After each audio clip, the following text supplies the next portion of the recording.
Hello from this Pacific Spirit Regional Park in Vancouver. It's my very first time being here, even though I have lived in this city for 18 years. I know my video channel is about bringing hypnosis Q&A from the world, and I have been busy traveling the world, and this Pacific Spirit Regional Park, so close to my home. I wanted to come here forever, but never found a chance, so to speak, because I was always busy traveling the world. COVID-19 in 2020 has provided me this opportunity, because I remember last video I made was a year ago in BC, in Okanagan. So here we are, a new episode of Hypnosis Q&A. It's spontaneous. I'm here in this park, and suddenly I just realized why not making a Q&A video. And then I start to think about what questions. I've got questions every day, but normally I let them go.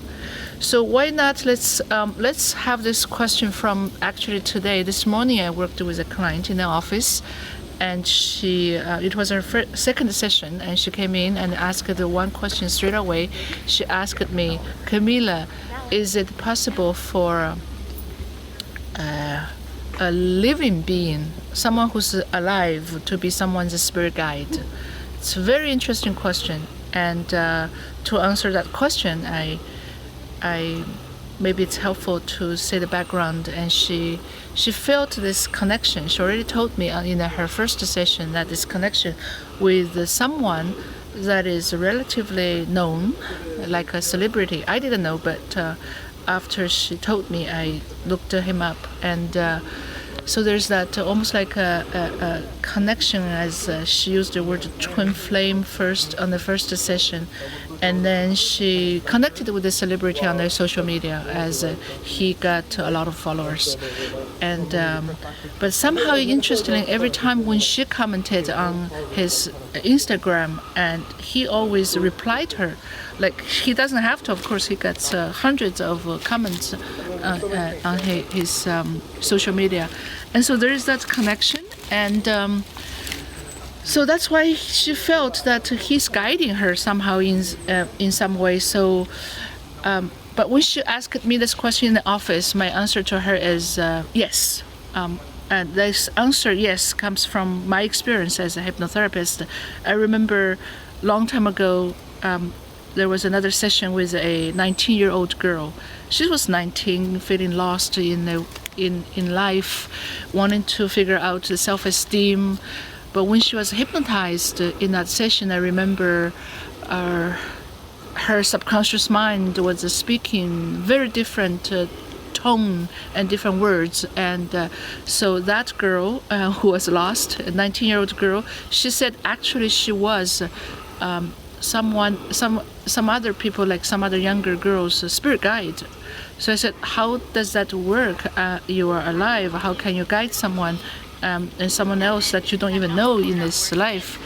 And her subconscious mind answered me as, well, when the personality sleeps and in a dream state, she would go out and help people who she was guiding as a spirit guide.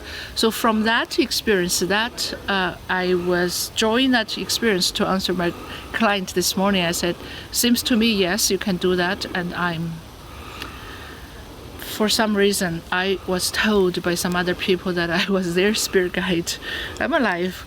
So that's the answer to her. And interesting enough, she was not even exploring this with this connection, my client this morning, with this celebrity. She had another, she was exploring the sadness, her sadness that she felt all her life. And she wanted to know why it was there, because she couldn't pinpoint. She was not abused. She didn't have any trauma in her life. She's now married with a kid and a good life. But why the sadness always was there? So she was her agenda was to explore the sadness today in today's session, even though she just asked me a by the way question about being someone, can someone be the spirit guide alive. Somehow we went into the sadness and invited the sadness to come up and speak to us. Lo and behold, she actually went to a lifetime, a past life, where that spirit guide, the celebrity in this life, was her father. So that made perfect sense to so many unanswered questions in her life. So that's a short Q&A, and it's amazing to be in this park. And I realize the reason people love parks like this, forest like this, is because it's aliveness. You can see life everywhere, new life, new leaves. But just as much as the aliveness here, you can actually see a lot of death everywhere. The leaves, the twigs, the trunks, the death, even it's in the smell. So the interconnectedness, and you can see some of the new life growing on a dead tree, a nursing tree, and sometimes you can also see the new life growing on a tree that is still alive as well. So I suppose the forest is also telling us that it's possible to be someone's spirit guide when you are still alive. So thank you very much. And this is a strange year. I haven't traveled at all in 2020, so I suppose that's what it is. And be well, everyone.